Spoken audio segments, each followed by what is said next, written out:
네, 기자회견문을 낭독하겠습니다. 일본의 명분만 쌓아주는 후쿠시마 시찰단 파견 철회하고 철저한 과학적 현장 검증에 나서야 한다. 윤석열 정부는 오는 23일에서 24일 후쿠시마 오염수 관련 시찰단을 일본에 파견한다고 밝혔다. 이와 관련 더불어민주당 농해수위 위원들은 일본의 후쿠시마 원전 오염수 방류에 면죄부를 줄 수 있는 허울뿐인 시찰단 파견 결정을 즉각 철회하고 정확한 자료와 현장 조사를 바탕으로 하는 검증단 파견을 촉구한다.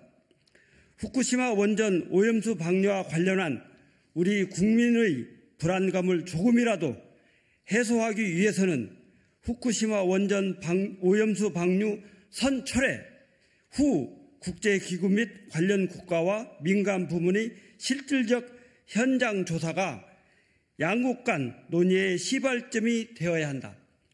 그런데도 윤석열 정부는 일본 원전 오염수 방류를 저지하지는 못할 망정 이제는 일본의 오염수 방류 결정에 방조하는 입장을 넘어 동조하는 입장을 내비치고 있다.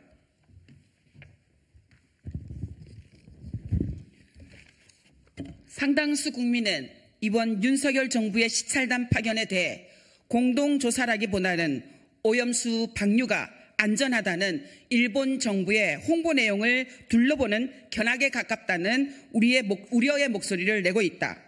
실제로 일본의 개별 국가의 시찰을 허용한 것은 대만과 태평양 섬나라 18개국이 모인 태평양 도서국 포럼에 이어 한국이 세 번째인데 대만과 태평양 국가 시찰단이 지난해와 올해 후쿠시마 현장을 방문했을 때도 일본 측 담당자의 설명을 듣고 오염수 탱크, 다핵종 제거 설비, 해저 터널 등을 살펴보는 일정이 전부였다고 한다. 언론을 통해 알려진 한국 시찰단의 일정도 이와 크게 다르지 않을 것이라는 전망이 우세하다.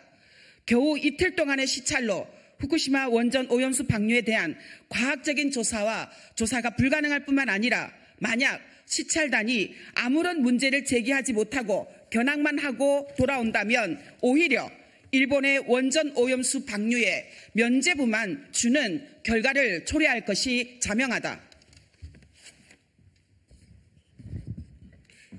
한일 정상의 이번 합의에 후쿠시마 오염수 방류에 대한 우려와 심각성에 깊은 고민이 있었다면 조금이라도 그 진정성을 보여줘야 한다고 생각한다. 일본은 후쿠시마 오염수 방류에만 급급하지 말고 윤석열 정부는 지금이라도 국민의 안전과 해양 생태계의 안전을 담보할 수 있는 조치를 취해야 할 것이다. 이를 위해 우리 농해수위 위원들은 후쿠시마 원전 오염수 방류에 영향을 받는 국가들을 중심으로 지금이라도 국가 단위의 공동조사와 함께 민간 단위의 공동조사를 실시할 것을 강력히 촉구한다. 아울러서 허울뿐인 후쿠시마 시찰단 파견을 철회하고 실질적인 검증을 할 수 있는 현장 검증단 파견을 촉구하면서 농해수위 위원 일동은 이를 관철시킬 수 있도록 최선의 노력을 다할 것이다. 2023년 5월 9일 국회 농림축산식품해양수산위원회 서병훈, 김승남, 신정훈, 안호영, 윤준병, 이원택, 조철현, 윤재갑, 어기구, 유성권, 서삼석, 윤미향 의원 일동.